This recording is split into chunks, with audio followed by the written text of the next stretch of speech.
I made a post on Twitter a while back asking my followers which tale from Scary Stories to Tell in the Dark had scared them the most growing up.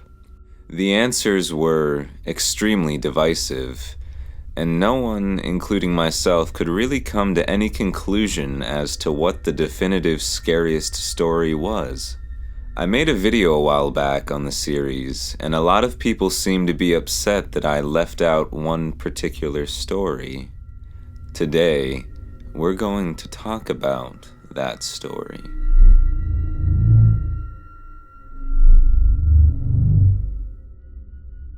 Scary Stories to Tell in the Dark is a trilogy of children's books written by Alvin Schwartz and illustrated by Stephen Gammell. Opening one of these books is like voluntarily opening a portal into a dark, forgotten world. Most of the credit for that goes to Gammell, in my opinion. Among the stories told in these books, The Thing stands out as one of the more dominant memories for those who read these books growing up. Because the story is so short, I'll read it to you now. Ted Martin and Sam Miller were good friends. They spent a lot of time together. On this particular night, they were sitting on a fence near the post office, talking about one thing and another. There was a field of turnips across the road. Suddenly, they saw something crawl out of the field and stand up. It looked like a man, but in the dark it was hard to tell for sure. Then it was gone. But soon it appeared again. It walked halfway across the road, then it turned around and went back into the field. Then it came out a third time and started toward them. By now, Ted and Sam were scared, and they started running.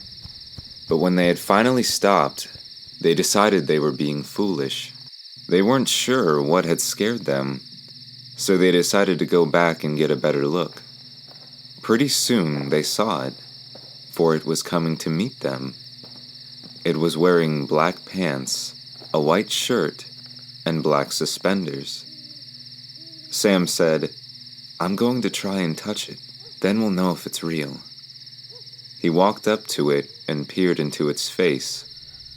It had bright, penetrating eyes sunk deep in its head. It looked like a skeleton. Ted took one look and screamed, and again he and Sam ran, but this time the skeleton followed them. When they got to Ted's house, they stood in the doorway and watched it. It stayed out in the road for a while, and then it disappeared. A year later, Ted got sick and died. Toward the end, Sam sat up with him every night. The night Ted died, Sam said he looked just like the skeleton. The story Alvin is telling here is based off of a book from 1957 called The Blue-Nosed Ghosts. It is a compilation of folkloric tales collected by a Canadian author. Of the many chapters in the book, one of them titled Forerunners served as an inspiration for The Thing. The book describes a forerunner as a supernatural sign that warns people of impending deaths.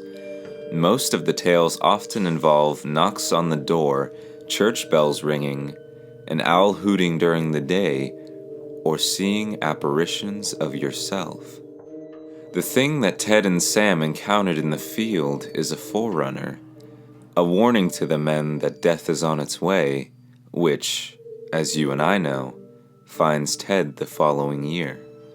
What may be most terrifying about this idea is that it is uncertain as to whether someone encountered by a forerunner can escape their fate. It seems as though, in most cases, the person doesn't even realize that they are being warned in the first place.